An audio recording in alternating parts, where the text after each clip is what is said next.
നമസ്കാരം. സ്വിറ്റ്സർലൻഡിൽ ഒരു ബസ്സിനകത്ത് ഒരാൾ ഗ്യാസോലിൻ ശരീരത്തിൽ ഒഴിച്ച് തീ വെച്ച് സ്വയം മരിക്കുകയും ആ കൂട്ടത്തിൽ തന്നെ 6 യാത്രക്കാരെ കൊലപ്പെടുത്തുകയും ചെയ്തു എന്നൊരു വാർത്ത ഇപ്പോൾ പുറത്തു വരുന്നുണ്ട്.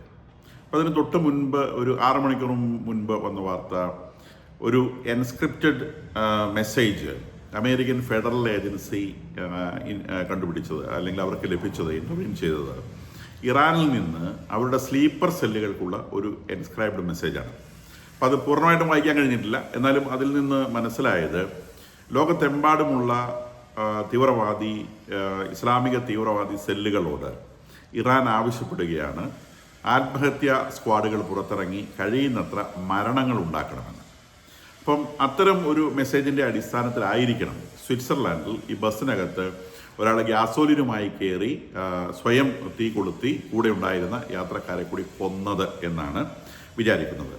ഒരുപക്ഷെ യൂറോപ്പിലും ഓസ്ട്രേലിയയിലും അമേരിക്കയിലുമൊക്കെ ഈ സംഭവം, വേറെ ലോകത്തെമ്പാടും എവിടെയും ഇത്തരം സംഭവങ്ങൾ അരങ്ങേറാനുള്ള സാധ്യതയുണ്ട്. കാരണം ഇറാനെ സംബന്ധിച്ച് യുദ്ധത്തിൽ അവർ പണ്ടേ പരാജയപ്പെട്ട് കഴിഞ്ഞു. ഇനിയും they are continuing the war. അവസാനത്തെ ആൾ വരെ യുദ്ധം ചെയ്യും എന്നുള്ള അവരുടെ നിശ്ചയദാർഢ്യമുണ്ട്. അവർ യുദ്ധം ചെയ്തുകൊണ്ടിരിക്കണം. അവസാനത്തെ ആൾ ഒരു 10 ലക്ഷം ആളുകളുള്ള രാജ്യമാണ്. അതിനകത്ത് ഈ ഭരണകൂടത്തെ അനുകൂലിക്കുന്ന 10 കോടി ആളുകളുള്ള രാജ്യമാണ്. ഈ ഭരണകൂടത്തെ അനുകൂലിക്കുന്ന 1 കോടി ആളുകളുണ്ടെങ്കിൽ പോലും ഈ യുദ്ധം ഒരു അൺഎൻഡിങ് പീരിയഡ് വരെ അവർക്ക് നീട്ടിക്കൊണ്ടു പോകാൻ പറ്റും. കാരണം അവസാനത്തെ ആൾക്കും മാളത്തിലിരുന്നു കൊണ്ട് ഓരോരോ മിസൈലുകളോ റോക്കറ്റുകളോ ഒക്കെ അയച്ചുകൊണ്ട് ഈ യുദ്ധം അവർക്ക് കണ്ടു ചെയ്യാൻ പറ്റും. അപ്പം യുദ്ധം തീരുന്നത് വരെ പിടിച്ചു നിൽക്കുമെന്നാണ്. That means it is going to വരാൻ. പക്ഷേ യുദ്ധം തോറ്റു. ഇസ്രായേലും അമേരിക്കയും പരിപൂർണമായ മേൽക്കൈ നേടുകയും അവരുടെ നേവിയെ തകർത്ത് കളഞ്ഞിരിക്കുന്നു. ആകാശം പരിപൂർണമായും ആകാശത്തിന് മേലുള്ള അവരുടെ നിയന്ത്രണം നഷ്ടപ്പെട്ടിരിക്കുന്നു. അവർക്ക് അയക്കാൻ പറ്റുന്ന മിസൈലുകളുടെ എണ്ണത്തിൽ വലിയ കുറവ് വന്നിരിക്കുന്നു. അപ്പം ശത്രുവിന് നേരെ അവർ ജീവനോടെ ഉണ്ട് എന്ന് കാണിക്കാൻ കഴിയുന്ന ചില പ്രവർത്തനങ്ങൾ നടത്താൻ സാധിക്കുന്നുണ്ട് എന്നല്ലാതെ ശത്രുവിന് കാര്യമായ പരിക്കേൽപ്പിക്കാൻ അവർക്ക് കഴിയുന്നില്ല. അവർക്ക് നിരന്തരമായി പരിക്കേറ്റുകൊണ്ടിരിക്കുന്നു. അപ്പോൾ ഈ ഒരു സാഹചര്യത്തിൽ ഇത്തരം ആത്മഹത്യാപരമായ പ്രവൃത്തികളിലേക്ക് നീങ്ങാൻ സാധ്യതയുണ്ട് എന്നുള്ളത് നേരത്തെ തന്നെ നമ്മളൊക്കെ ഈ പ്ലാറ്റ്ഫോമിൽ ചർച്ച ചെയ്തതാണ്. അതിൻ്റെ ഭാഗമായിട്ട് വന്ന ഒന്നാമത്തെ സംഗതി. രണ്ടാമത്തെ കാര്യം, അവർ ഹോർമൂസ് കടലിടുക്കിൽ മൈൻ ചെയ്യാൻ ശ്രമിക്കുന്നു എന്നുള്ളതാണ്. അപ്പോൾ അത് നമ്മൾ നേരത്തെ പറഞ്ഞിരുന്ന കാര്യമാണ്. ആദ്യം അവർ പറഞ്ഞത് അതിൽ സുഹൃത്ത് രാജ്യങ്ങളുടെ കപ്പലുകൾ കടന്നുപോയിക്കൊള്ളട്ടെ, ഇങ്ങനെ കുറേ ഡയലോഗൊക്കെ അടിച്ചു. മൈൻ ചെയ്യുക എന്ന് പറഞ്ഞാൽ പിന്നെ ഒരു കപ്പലിനും അതിന് പോകാൻ പറ്റില്ല. അങ്ങനെ മൈൻ ചെയ്യാൻ ശ്രമിക്കുന്ന 16 ബോട്ടുകളെ അമേരിക്കൻ നാവികസേന വെടിവെച്ച് തകർത്ത് കളഞ്ഞു എന്ന് ട്രംപ് പറഞ്ഞിട്ടുണ്ട്. മാത്രമല്ല, അവർ മൈനുകൾ ചിലപ്പോൾ ഇതിൽ സ്ഥാപിച്ചിരിക്കാൻ സാധ്യതയുണ്ട് എന്നുള്ളത് കൊണ്ട് അമേരിക്കയുടെ മൈൻ ഡിറ്റക്റ്റിംഗ് സംവിധാനങ്ങളുള്ള ഷിപ്പുകൾ പേർഷ്യൻ ഗൾഫിൽ നേരത്തെ തന്നെ അവർ യുദ്ധം തുടങ്ങുന്നതിന് മുൻപ് തന്നെ നിർത്തിയിരുന്നു എന്നുള്ള കാര്യം നമുക്കറിയാം. അപ്പം ആ ഷിപ്പുകളോട് വളരെ ആക്റ്റീവായിട്ട് ഇവിടെ മൈനുകൾ നിക്ഷേപിച്ചിട്ടുണ്ടോ എന്നുള്ള കാര്യം ഉടനെ പോയിട്ട് വെരിഫൈ ചെയ്യാൻ വേണ്ടി ട്രംപ് ഉത്തരവിട്ടിട്ടുണ്ട്. അപ്പോൾ അത് മൈനുകളെ കണ്ടെത്താനും അത് ഉണ്ടെങ്കിൽ അതിനെ വാരിയെടുക്കാനും നിർവീര്യമാക്കാനും അങ്ങേയറ്റം ശേഷിയുള്ള ഏറ്റവും മോഡേൺ സാങ്കേതിക വിദ്യയുള്ള ഷിപ്പുകളാണ് US-ൻ്റെ കയ്യിലുള്ളത്. അത്തരം ഷിപ്പുകൾ ഹോർമൂസ് കടലിടുക്കിൽ ഇവർ മൈൻ ചെയ്തിട്ടുണ്ടെങ്കിൽ അത് ആക്റ്റീവ് ആയിട്ട് പെറുക്കിക്കളയാനുള്ള ശ്രമം നടക്കുന്നു. അതിനിടയിലുള്ള ബ്രിട്ടൻ്റെ ഒരു ഷിപ്പ് ഹോർമൂസ് കടലിടുക്കിലൂടെ അത് അതിട്ട് ഈ ചരക്ക് കപ്പലാണ്, ഓയിൽ കപ്പലല്ല. അത് ഗൾഫ് രാജ്യങ്ങൾക്ക് ആവശ്യമായിട്ടുള്ള ഭക്ഷണ സാധനങ്ങൾ, നിത്യോപയോഗ സാധനങ്ങളുമായി കടന്നുപോയ ഷിപ്പിനെ എന്തോ ഒരു സാധനം വന്നിടിച്ചിട്ടുണ്ട്. മൈറ്റ് ബി ഒരു മിസൈലോ അല്ലെങ്കിൽ ഒരു ടോർപിഡോയോ ആവാനുള്ള സാധ്യതയുണ്ട്. ഷിപ്പിന് പരിക്ക് വരും. ഷിപ്പ് മുങ്ങിയിട്ടില്ല. ജീവനക്കാരൊക്കെ സേഫാണ്. എന്തായാലും കപ്പലിൻ്റെ ഇങ്ങനത്തെ ഒരു സാധനം വന്ന് ഇടിച്ചതായിട്ട് റിപ്പോർട്ടുണ്ട്. അപ്പോൾ അതിൽ പോകുന്ന കപ്പലുകൾ സേഫ് അല്ല, അത് ആക്രമിക്കപ്പെടും എന്ന്, അത് ഏതുതരം ഷിപ്പാണെങ്കിലും ആരുടെ ഷിപ്പാണെങ്കിലും ആക്രമിക്കപ്പെടും എന്നുള്ളൊരു സൂചനയാണ് ഇതിനകത്ത് ഇറാൻ നൽകുന്നത് എന്ന് വേണം വിചാരിക്കാൻ. അപ്പം ഇത്തരം കാര്യങ്ങൾ ആണ് ഇന്നിപ്പോൾ പ്രധാനമായിട്ട് സംഭവിച്ചിരിക്കുന്നത്. അമേരിക്കയെ സംബന്ധിച്ച് അവരുടെ ഇതുവരെയുള്ള യുദ്ധത്തിലെ പരിക്കേറ്റവരുടെ എണ്ണം 150 US ഭടന്മാർക്കാണ് പരിക്കേറ്റിട്ടുള്ളതായി അവർ പറയുന്നത്. അവരുടെ 7 ഭടന്മാർ മരിച്ച കാര്യവും നമുക്കറിയാം. യുദ്ധത്തിൻ്റെ ഒരു ആദ്യ ദിവസം തന്നെ 7 ഭടന്മാർ അവർക്ക് നഷ്ടപ്പെട്ട കാര്യവും നമുക്കറിയാം. ഇനി യുദ്ധം മുന്നേറിക്കൊണ്ടിരിക്കുമ്പോൾ US defence secretary Peter Hegseth പറയുന്നത് ഇതൊരിക്കലും ഒരു അൺഎൻഡിങ് വാറായിട്ട് കൊണ്ടുപോകാൻ അമേരിക്ക ഉദ്ദേശിക്കുന്നില്ല. അത് ടൈറ്റ്ലി ലിമിറ്റഡ് ആണ്. കൃത്യമായിട്ടുള്ള ലക്ഷ്യങ്ങളുണ്ട്. And clearly defined objectives and not in be a prolonged war. ഒരു നീണ്ടു നിൽക്കുന്ന ഒരു യുദ്ധം. അവർ കൃത്യമായ ഒബ്ജക്റ്റീവ്സ് ഉണ്ട്. ആ ഒബ്ജക്റ്റീവ്സ് അത് അവരുടെ സുഹൃത്ത് രാജ്യങ്ങളെ അവർ ധരിപ്പിച്ചിട്ടുണ്ട്. അവരൊന്നിച്ചെടുത്തുള്ള തീരുമാനമാണ് ആ ഒബ്ജക്റ്റീവ്സ് അറ്റൈൻ ചെയ്ത് കഴിഞ്ഞാൽ ഈ യുദ്ധം അവർ നിർത്തും എന്നാണ്. അപ്പം നമ്മളിത് നേരത്തെ തന്നെ പറയുന്ന കാര്യമാണ്. അപ്പോൾ ഇവിടെയൊക്കെ നമ്മളുടെ മലയാളം ചാനലുകളിലൊക്കെ അയ്യോ ട്രംപ് തോറ്റ് യുദ്ധം നിർത്താൻ പോവുകയാണ്, ട്രംപ് ഒളിച്ചോടാൻ പോവുകയാണ്, തിരിഞ്ഞോടാൻ പോവുകയാണ്. ഒന്നുമല്ല, അവർക്കിട്ട് ചെയ്യാനുള്ളത് മുഴുവൻ ചെയ്ത് കഴിഞ്ഞു. ഇനി വേണമെങ്കിൽ ആ രാജ്യത്തെ ആളുകൾക്ക് അവിടുത്തെ ഭരണം ഏറ്റെടുക്കാം. ട്രംപിനോട് പോയിട്ടൊക്കെ പ്രസിഡന്റ് കസേര പോയിട്ട് ഭരിക്കാൻ പറ്റില്ലല്ലോ. അപ്പോൾ അവിടുത്തെ ആളുകളോട് നിങ്ങൾ ഭരണം ഏറ്റെടുക്കൂ എന്ന് പലതവണയായി പറയുന്നു. അവിടുത്തെ ആളുകൾ തെരുവിലിറങ്ങി, പോലീസുകാർ ഇപ്പോൾ ഇന്നും പോലീസ് പറഞ്ഞു, അവിടുത്തെ പോലീസ് ഇറാനിയൻ പോലീസ് പറഞ്ഞു തെരുവിലിറങ്ങിയാൽ അപ്പം കൊന്നുകളയും, പ്രകടനങ്ങളുമായിട്ടോ അല്ലെങ്കിൽ എന്തെങ്കിലും തരത്തിലുള്ള അത്തരം ആക്ടിവിറ്റിയുമായിട്ടോ തെരുവിലിറങ്ങിക്കഴിഞ്ഞാൽ കൊന്നുകളയുമെന്നുള്ള ഒരു പ്രസ്താവന ഇറാനിയൻ പോലീസിൻ്റെ ഭാഗത്തുണ്ടായിട്ടുണ്ട്. അപ്പോൾ അത് ഭയന്നിട്ട് ആളുകൾ ഉള്ളിലിരിക്കുകയാണ്, പുറത്തിറങ്ങാൻ പേടിച്ചിരിക്കുകയാണ്. അപ്പോൾ അവർ പുറത്തിറങ്ങി ഈ പോലീസിൻ്റെ ഭയപ്പെടുത്തലിനെ നേരിട്ട് പുറത്തിറങ്ങി ഭരണം പിടിച്ചെടുക്കണം. നെതന്യാഹു ഇന്നലെയും പറഞ്ഞിട്ടുണ്ട് ഭരണം പിടിച്ചെടുക്കണം.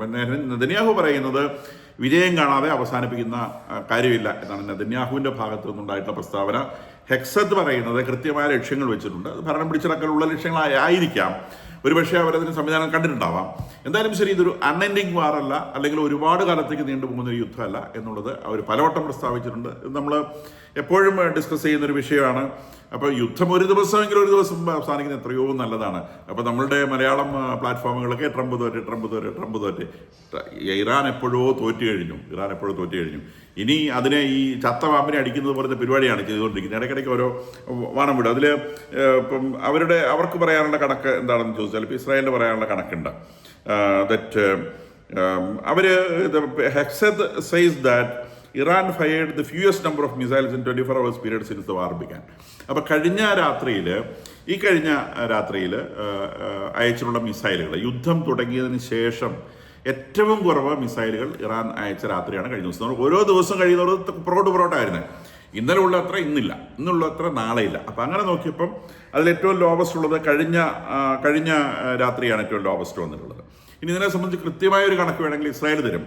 ഇസ്രായേലിൻ്റെ കണക്ക് പ്രകാരം 28-ാം തീയതിയാണല്ലോ യുദ്ധം തുടങ്ങി. 28-ാം തീയതി യുദ്ധം തുടങ്ങിയപ്പോൾ ആ 28-ാം തീയതി അവർ എത്ര മിസൈലുകൾ അയച്ചുവോ അതിനേക്കാൾ 92% കുറവാണ് ഇന്നലെ വന്ന മിസൈലുകളുടെ എണ്ണം. 92% കുറവാണ്. അന്ന് എത്ര വന്നു അതിനേക്കാൾ 92% കുറവാണ്. ഇനി അവരെടുത്തു വയ്ക്കുന്ന ഒരു കണക്ക് ഫെബ്രുവരി 28 മുതൽ മാർച്ച് 9 വരെയുള്ള കണക്കാണ്. അത് കൃത്യമായിട്ട് ലിസ്റ്റ് ചെയ്ത് പറയുന്നുണ്ട്. ഫെബ്രുവരി 28 മുതൽ മാർച്ച് 9 എന്ന് പറഞ്ഞാൽ 9 ദിവസത്തെ യുദ്ധം. അപ്പോൾ 9 ദിവസത്തെ ഫെബ്രുവരി 28 അവർ 480 മിസൈലുകളാണ് ഇസ്രായേലിലേക്ക് അയച്ചത്. മാർച്ച് 9 ആയപ്പോഴേക്കും അത് 40 ചുരുങ്ങി.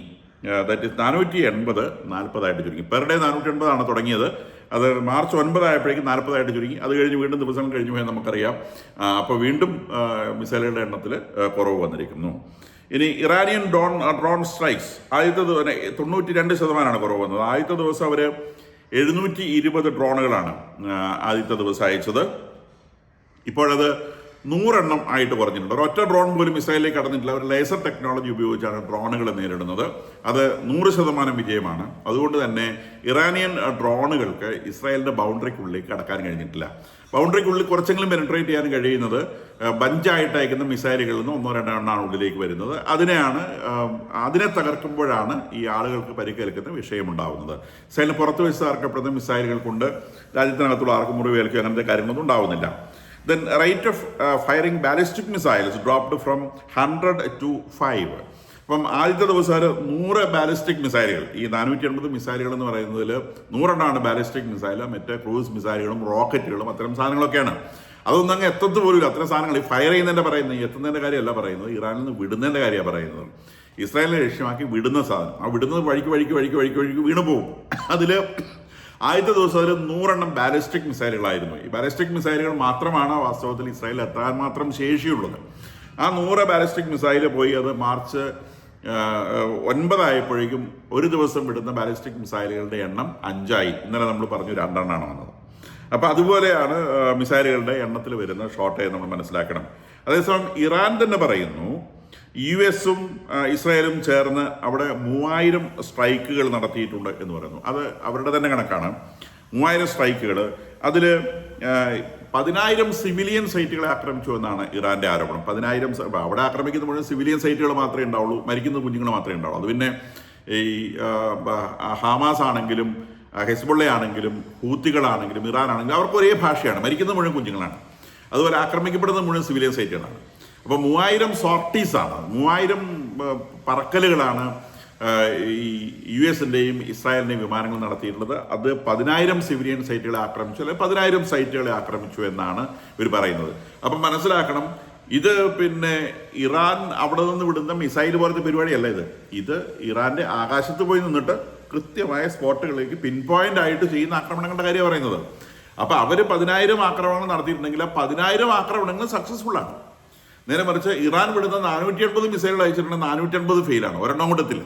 ഇത് ആ 10,000. അപ്പം ആ യുദ്ധത്തിന്റെ ഒരു കമ്പാരിസൺ നമുക്ക് കിട്ടും. അതാണ് ശരിക്കും യുദ്ധത്തിന്റെ കമ്പാരിസൺ എന്ന് പറയുന്നത്. ഇനി ഇന്നലെ ട്രംപ് പറഞ്ഞിരുന്നു അത് ഒരു യുദ്ധം പെട്ടെന്ന് അവസാനിപ്പിക്കും. അപ്പോൾ അതൊരു ബിസിനസ് പ്രസ്താവന കൂടിയാണ്. ആ ഒരൊറ്റ പ്രസ്താവനയോട് കൂടി തന്നെ ഓയിലിൻ്റെ വില $10 ഇന്റർനാഷണൽ വിപണിയിൽ കുറഞ്ഞു. 60 നിന്ന് അത് 100 എത്തിയിരുന്നു പെർ ബാരൽ. ഡോളറിലാണ് വില പറയുന്നത്. അത് ട്രംപിൻ്റെ പ്രസ്താവന വന്നപ്പോൾ തന്നെ അത് $10 പെട്ടെന്ന് താഴോട്ട് വരികയുണ്ടായി. ദെൻ ഇന്ന് Israel 2 waves of missile and ഡ്രോണിൻ്റെ 2 വേവ്സ് മീൻസ് 5-6 എണ്ണം അടങ്ങുന്ന വേവുകളുടെ കാര്യമാണ് പറയുന്നത്. അല്ലാതെ പണ്ടത്തെ പോലെ 200 എണ്ണം 300 എണ്ണം അത്രയല്ല. അത്തരം 2 വേവ്സ് ഇസ്രായേലിന് നേരെ വന്നത് ഇന്നും ഇസ്രായേൽ ഇന്റർസെപ്റ്റ് ചെയ്തതായിട്ട് വാർത്തകൾ പുറത്തു വരുന്നുണ്ട്. ദെൻ ഇറാന്റെ ഈ ഇസ്രായേൽ ഇവിടെ മാത്രമല്ല ആക്രമണങ്ങൾ സംഘടിപ്പിക്കുന്നത് നമുക്കറിയാം. ഇസ്രായേൽ 2 സ്ഥലത്ത് യുദ്ധമുഖങ്ങളുണ്ട്. ഒന്ന് ഇറാനിലാണ്, വേറൊന്ന് ലെബനോണിലാണ്. ലെബനോണിന്റെ തെക്ക് ഭാഗം ലതാനിയ റിവറിന്റെ, ലെബനോണിന് ഇങ്ങനെ ക്രോസ് ആയിട്ട് ഒഴുകുന്ന ഒരു നദിയാണ് ലതാനിയ റിവർ എന്ന് പറയുന്നത്. ലെബനോണിന്റെ ഏകദേശം 20% ഭൂമിയുള്ളത് ഈ ലതാനിയ റിവറിന്റെ തെക്ക് ഭാഗത്താണ്. ആ ഭാഗത്തു നിന്ന് മുഴുവൻ ആളുകളോടും ഒഴിഞ്ഞു പോകാൻ വേണ്ടി ഇസ്രായേൽ ആവശ്യപ്പെട്ടിരുന്നു.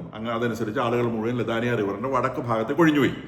അപ്പം അവിടെ ഹിസ്ബുള്ളയുടെ ഹൈഡ് ഔട്ട്സ് ഉണ്ട്. ആളുകൾ പോയാലേ ഹിസ്ബുള്ള പോവില്ല. അവരവിടെ ഒളിച്ചിരുന്നുകൊണ്ട് അവർ മിസൈലുകളും ഡ്രോണുകളും ഒക്കെ അവിടെ നിന്ന് ബാലിസ്റ്റിക് മിസൈലുകൾ പോലും അവർ സെൻഡ് ചെയ്തിട്ടുണ്ട് ഈ യുദ്ധങ്ങളുടെ ഇടയിലൂടെ. മാത്രമല്ല ബെയ്റൂട്ടിലാണ് ഇവരുടെ തലപ്പത്തുള്ളവരൊക്കെ സുഖജീവിതം നയിക്കുന്നത്. ബെയ്റൂട്ട് എന്ന് പറയുന്നത് ലെബനോണിന്റെ തലസ്ഥാനമാണ്. അത് കുറേ കൂടി വടക്കോട്ട് മാറിയിട്ടാണ്. ആൻഡ് മധ്യാരണ്യോട് ചേർന്നിട്ടാണ് ബെയ്റൂട്ട് വരുന്നത്. അപ്പം ഈ ബെയ്റൂത്തിലും ഇസ്രായേൽ നിരന്തരമായ ആക്രമണങ്ങൾ സംഘടിപ്പിക്കുന്നുണ്ട്. അപ്പം ഈ ഇസ്രായേലിന് 2 യുദ്ധമുഖങ്ങൾ ഒരുപോലെ ഒരു യുദ്ധം ചെയ്യാണ്. ലെബനോണിലും ഭയങ്കരമായിട്ട് അടിക്കുന്നുണ്ട്. അപ്പോൾ അതിൽ ലെബനോണിലെ ഹിസ്ബുള്ളയ്ക്കിട്ടാണ്, ലെബനോൺ എന്ന രാജ്യത്തിനെതിരായിട്ടല്ല, അവരുടെ ഹിസ്ബുള്ളയുടെ ഹൈഡ് ഔട്ട്സിനെതിരായിട്ടാണ് ആക്രമണം നടക്കുന്നത്. ഹിസ്ബുള്ളയെ കൊണ്ട് പറ്റുമ്പോൾ അവർ തിരിച്ചടിക്കുന്നുണ്ട്. അപ്പം അതിനിടയിലൂടെയാണ് ഈ ലെബനോണിലെ ഫോസ്ഫറസ് ആയുധം ഉപയോഗിച്ചു എന്നൊക്കെ പറഞ്ഞ് നമ്മളുടെ ഇവിടെയൊക്കെ ചില പത്രങ്ങളിലൊക്കെ വലിയ നിലവിളി നമ്മൾ കണ്ടതാണ്. അവിടുത്തെ ഹ്യൂമൻ റൈറ്റ്സ് വാച്ച് എന്ന് പറയുന്ന സംഘടനയുടെ ഒരു റിസർച്ചറാണ് ഈ പ്രസ്താവന നടത്തിയിട്ടുള്ളത്. യോഹ്മോർ എന്ന് പറയുന്ന ഒരു പട്ടണത്തിൽ, ഒരു ഗ്രാമത്തിൽ, അത് തെക്കൻ ലെബനോണിലാണ്, ഇസ്രായേൽ ഫോസ്ഫറസ് ബോംബുകൾ ഉപയോഗിച്ചു എന്നാണ് അദ്ദേഹം അവകാശപ്പെടുന്നത്. അദ്ദേഹം ആ അവകാശത്തിന് ഉപോദ്ബലകമായി പറഞ്ഞിട്ടുള്ളത് 5 എക്സ്പ്ലോഷൻസ്, അതിൻ്റെ വീഡിയോ ദൃശ്യങ്ങളാണ്. ആ 5 എക്സ്പ്ലോഷൻസിലെ വീഡിയോ ദൃശ്യങ്ങളുടെ എക്സ്പ്ലോഷൻ കണ്ടാൽ അത് ഫോസ്ഫറസ് ആണ് എന്ന് തോന്നും എന്നാണ് അദ്ദേഹം പറഞ്ഞിട്ടുള്ളത്. ഫോസ്ഫറസ് അവിടെ നിന്ന് ഡിറ്റക്ട് ചെയ്തിട്ടില്ല. അത് IDF-നോട് ചോദിച്ചപ്പോൾ IDF പറഞ്ഞു ഞങ്ങൾ ഫോസ്ഫറസ് ആയുധങ്ങൾ ഉപയോഗിച്ചിട്ടില്ല. ഇനി ഇവരുടെ കയ്യിലുള്ള വല്ല ഫോസ്ഫറസ് ആയുധങ്ങളും കത്തിയിട്ടുണ്ടോ എന്ന് അറിയാൻ പാടില്ല. അതിന് IDF അത് നിഷേധിച്ചിട്ടുണ്ട്. അപ്പോൾ ഇവിടെയുള്ള പത്രങ്ങളൊക്കെ അവിടെ പോയിട്ട് വെരിഫൈ ചെയ്തതുപോലെയാണ് പല പത്രങ്ങളും അവിടെ ഇസ്രായേൽ ഫോസ്ഫറസ് ആയുധങ്ങൾ ഉപയോഗിച്ചു എന്ന് പറഞ്ഞ ടൈറ്റിൽ എഴുതിയിട്ടുള്ളത്. ഇത് എക്സ്പ്ലോഷൻ്റെ വീഡിയോ കണ്ടിട്ട് അത് ഫോസ്ഫറസ് ആയുധമാണ് എന്ന ഒരു അസംഷൻ ഈ പറയുന്ന ഹ്യൂമൻ റൈറ്റ്സ് വാച്ച് എന്ന് പറയുന്ന ഒരു സംഘടനയുടെ ആൾ പറഞ്ഞ കാര്യമാണ് ഈ വാർത്തയായിട്ട് വരുന്നത്. ഇതേ അവസരത്തിൽ തന്നെ ഇസ്രായേലിൽ ഇറാൻ ക്ലസ്റ്റർ ബോംബുകൾ വർഷിക്കുന്നുണ്ട്. ഈ ഫോസ്ഫറസ് ആയുധങ്ങൾ പോലെ തന്നെ ഒരു അന്താരാഷ്ട്ര മര്യാദയുടെ ഭാഗമാണ് ക്ലസ്റ്റർ ബോംബുകൾ ഉപയോഗിക്കുന്നത്. നിരവധിയായിട്ടുള്ള ക്ലസ്റ്റർ ബോംബുകൾ ഇസ്രായേലിന് നേരെ ഇറാൻ ഉപയോഗിച്ചിട്ടുണ്ട്. ഇസ്രായേൽ അത് പ്രൂഫ് അടക്കം പുറത്തു കൊണ്ടുവന്നിട്ടുണ്ട്. ഇറാൻ അത് നിഷേധിച്ചിട്ടില്ല. തങ്ങൾ ക്ലസ്റ്റർ ബോംബുകൾ ഉപയോഗിച്ചില്ലെന്ന് ഇറാൻ നിഷേധിച്ചിട്ടില്ല. നേരെ മറിച്ച് ഈ പറയുന്ന പത്രങ്ങളൊന്നും ഇറാൻ ക്ലസ്റ്റർ ബോംബ് ഉപയോഗിച്ച കാര്യത്തെക്കുറിച്ച് ഇതുപോലെ വികാരപരമായിട്ട് റിപ്പോർട്ട് ചെയ്യുന്നില്ല. ജസ്റ്റ് വാർത്തകൾ വരുന്നുണ്ട് എന്നുള്ളത് നേരാണ്, പക്ഷേ വികാരപരമായ റിപ്പോർട്ടിംഗ് ഒന്നും കാണാനില്ല. അപ്പം ഇത് പക്ഷം പിടിച്ചുകൊണ്ടുള്ള അല്ലെങ്കിൽ ഒരു ഭാഗത്തേക്ക് മാത്രം ചാഞ്ഞുകൊണ്ടുള്ള ഒരു സംഗതിയാണെന്ന് മനസ്സിലാക്കണം.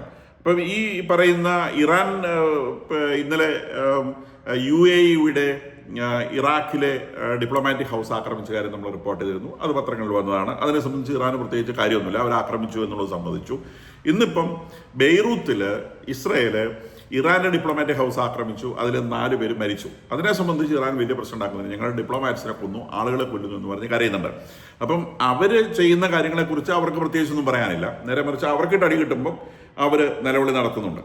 അപ്പോൾ ഈ യുദ്ധം എന്ന് പറയുന്നത് ഇന്നലെ ഏറ്റവും ഗ്രേവസ്റ്റ് ആയിട്ട് അല്ലെങ്കിൽ ഏറ്റവും കൂടുതലായിട്ട് ഇസ്രായേലും അമേരിക്കയും ഇറാനിൽ ആക്രമണം നടത്തിയ ദിവസമാണ് ഇന്നലെ രാത്രി.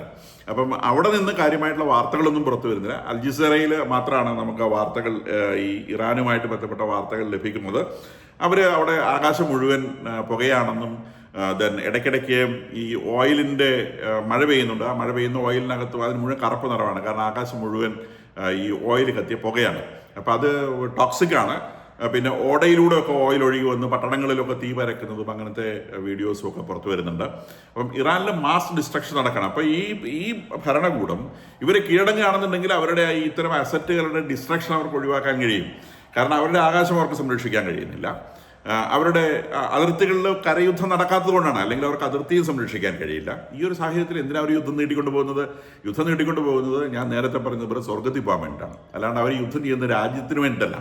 രാജ്യത്തിന് വേണ്ടിയിട്ടാണ് യുദ്ധം ചെയ്യുന്നതെങ്കിൽ പണ്ടേ അവർ കീഴടങ്ങി ഒരു കരാറിന് വിധേയമായി ഈ യുദ്ധം അവസാനിപ്പിച്ചേനെ. കാരണം രാജ്യത്തിന് അതാണ് നല്ലത്. ഈ യുദ്ധം നീണ്ടുപോകുന്ന ഓരോ ദിവസവും രാജ്യത്തിനാണ് നഷ്ടം വരുന്നത്. മറ്റവരെ സംബന്ധിച്ച് അവർക്ക് സ്വർഗത്തിൽ പോകാം, അവരുടെ ലക്ഷ്യം സ്വർഗത്തിൽ പോകാനാണ്. സാധാരണക്കാരൻ്റെ സമ്പത്താണ്, അത് IRGC പിടിച്ചു പറിച്ച് കയ്യിൽ വെച്ചിട്ട് അവരെ ഉപയോഗിക്കുന്നതാണെങ്കിൽ കൂടി ആ പൈസ അവിടെ തന്നെ ഉണ്ടാക്കിയതാണ്, ആ പണമാണ് നശിച്ചു പോകുന്നത്. അപ്പോൾ അവരുടെ ഇൻഫ്രാസ്ട്രക്ചർ, ഇറാൻ്റെ ഇൻഫ്രാസ്ട്രക്ചർ പരിപൂർണമായും തകർക്കുക എന്നൊരു സ്ട്രാറ്റജിയാണ് ഇസ്രായേൽ ഇവിടെ സ്വീകരിച്ചുള്ളത്. ഒരു പോസിറ്റീവ് സ്ട്രാറ്റജിയാണെന്നൊന്നും ഞാൻ പറയുന്നില്ല. ഇസ്രായേലിനെ സംബന്ധിച്ച് അവരുടെ ശത്രുവിനെ പരിപൂർണമായും തകർത്ത് കളയുക, എല്ലാ സെക്ടറിലും തകർത്ത് കളയുക. മിലിറ്ററി ആയിട്ടും സാമ്പത്തികമായിട്ടും എല്ലാ ഇൻഫ്രാസ്ട്രക്ചറും എല്ലാം തകർത്ത് പൊടിച്ച് നശിപ്പിച്ച് കളയുക. ഇനി ഈ യുദ്ധത്തിൽ അവർ കീഴടങ്ങിയില്ലെങ്കിൽ പോലും അവരെ കൊണ്ടൊന്നും മുന്നോട്ട് കൊണ്ടുപോകാൻ പറ്റാത്തതുപോലെ കത്തിച്ചിട്ട ഒരു പെരയുടെ ചുറ്റും വന്ന് നോക്കി നിൽക്കുന്ന ആളുകളുടെ അവസ്ഥയിലേക്ക് അവരെ തകർത്ത് തരിപ്പണമാക്കി തീർക്കുക എന്നുള്ള ഒരു ലക്ഷ്യത്തോടെയാണ് ഇസ്രായേലിൻ്റെ സ്റ്റൈൽ ഓഫ് ബോംബിങ് നമ്മൾ കാണുന്നത്. കംപ്ലീറ്റ് അസറ്റുകളും നശിപ്പിച്ച് കളയുക. ഒരു കത്തിപ്പോയ പുര, ആ കത്തിപ്പോയ പുരയുടെ ചുറ്റും വന്ന് നിന്ന് അയ്യോ എൻ്റെ പുര എന്ന് പറഞ്ഞ് നിൽക്കുന്ന ഒരു സാഹചര്യത്തിൽ യുദ്ധം അവർ അവസാനിപ്പിച്ചു പോരും. അപ്പോഴും മറ്റവർ കീഴടങ്ങിയിട്ടുണ്ടാവില്ല, കാരണം അവർ കീഴടങ്ങില്ല. അവർ കീഴടങ്ങണമെങ്കിൽ എല്ലാവരും ചാവണം. അപ്പം ഒരുത്തം ബാക്കിയുണ്ടെങ്കിലും അവർ കീഴടങ്ങില്ല. അതാണ് അവരുടെ സ്ട്രാറ്റജി. അപ്പോൾ ഇത് എത്ര ദിവസങ്ങൾ നീണ്ടുപോകുന്നൊക്കെ ഒരുപാട് ദിവസങ്ങളൊന്നും നീണ്ടുപോകില്ല. ഇൻ്റർനാഷണൽ മാർക്കറ്റുകളിൽ മുഴുവൻ ഈ ഇൻഫ്ലേഷൻ്റെ അവസ്ഥകൾ കണ്ടു തുടങ്ങി. ഗ്യാസിന് വില കൂടുന്നു, പല രാജ്യങ്ങളിലും ഓയിലിന് വില കൂടുന്നു. നമുക്കിവിടെ ഓയിൽ റിസർവ് ഉള്ളതുകൊണ്ടും നല്ലൊരു ഗവൺമെൻറ് ഉള്ളതുകൊണ്ടുമാണ് നമ്മൾക്കിവിടെ പെട്രോളിന് വില കൂടാത്തത്. അങ്ങനെ അല്ലാത്ത സ്ഥലങ്ങളിൽ പാകിസ്ഥാനിന് പെട്രോളിന് ഓൾറെഡി 25% വില കൂടിക്കഴിഞ്ഞു. ഗ്യാസ് കിട്ടാനില്ല. നമ്മളിവിടെ ഗ്യാസിന് ചെറിയൊരു വില കൂടിയിട്ടുണ്ട്. കാരണം ഗ്യാസ് വരുന്നത് ഖത്തറിൽ നിന്നാണ്, ഹോർമുസ് കടലിടുക്കിൽ നിന്നാണ്. അപ്പോൾ അതിൻ്റെ ഉപയോഗം കുറയ്ക്കുക എന്നുള്ള ഒരു സംഗതിയും ഇതിനകത്തുണ്ട്.